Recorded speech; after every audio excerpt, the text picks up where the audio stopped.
Again, this year in our EMA Web TV studio, we have the Club of Bologna. We have Professor Danilo Monarca from the Tuscia University. And on my right, Professor Paolo Balsari, Turin University, the Club of Bologna, which today had a very important meeting on very relevant topics. Let me first of all say that the outgoing president, Professor Balsari, is handing it over to the new one, Danilo Monarca. It's an honor to take over from Paolo.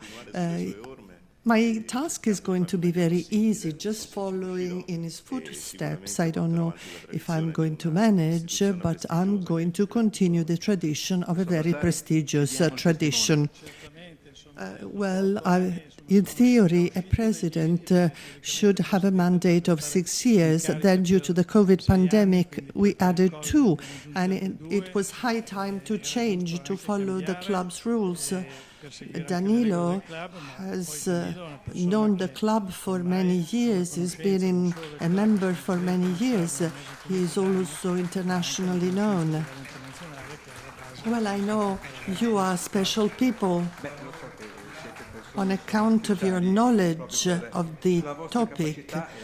Let's stay with Professor Balsari. There was a very important meeting here at EMA International on 3 topics.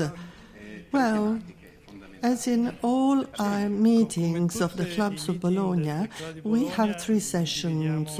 The first one on innovative issues and the others on farm mechanization. Let's not forget that Italian machinery is always linked to a very diversified farming practice that represents Italy at large, so we try to advertise Italian manufacturing industry.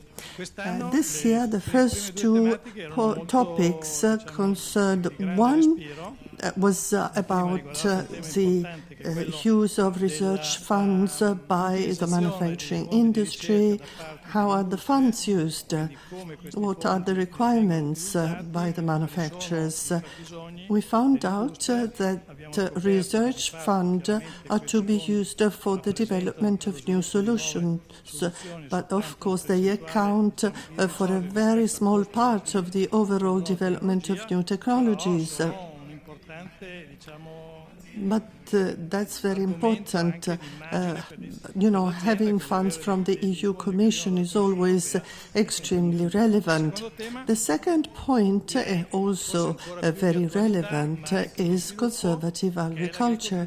How can mechanization be used and developed and be changed in order to support conservative agriculture, maintaining biodiversity as much as possible, reducing the negative environmental impact by the main production factors, starting from plant protection chemicals, without affecting production. We had a long debate on this point. Transition takes time.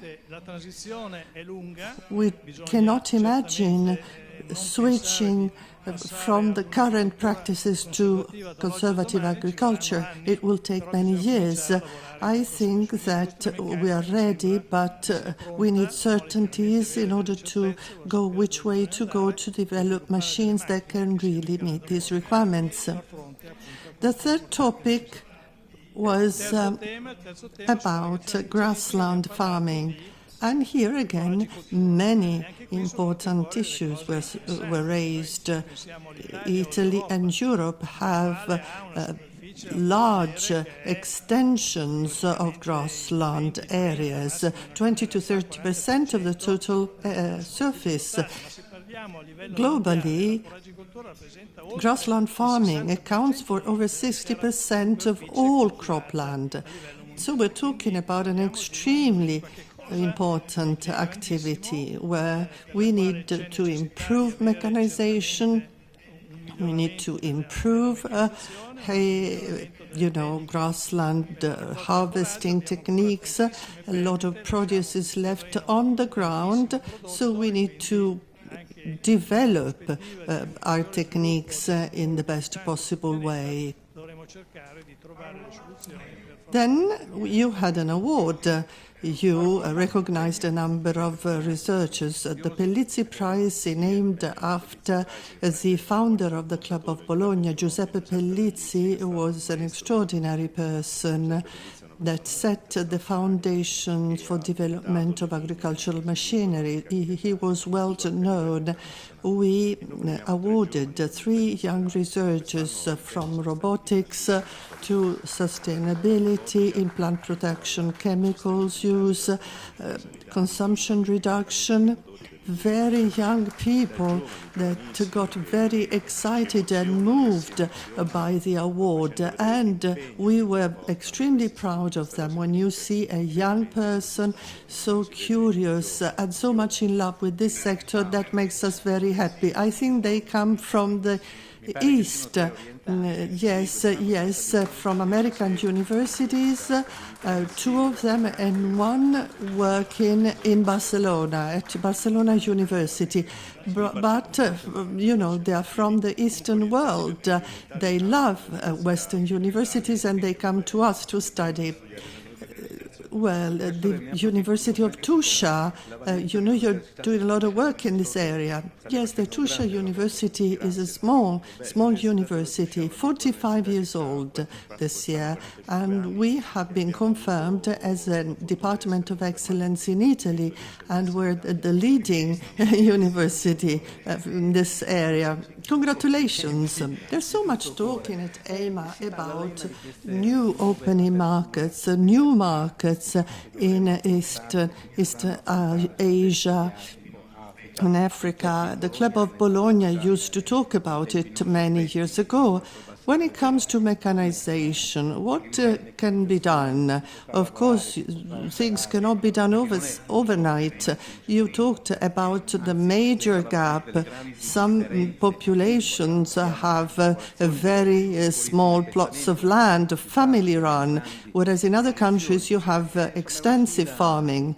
Yes, we remembered our farmer, as mentioned by Professor Monarca. Our founder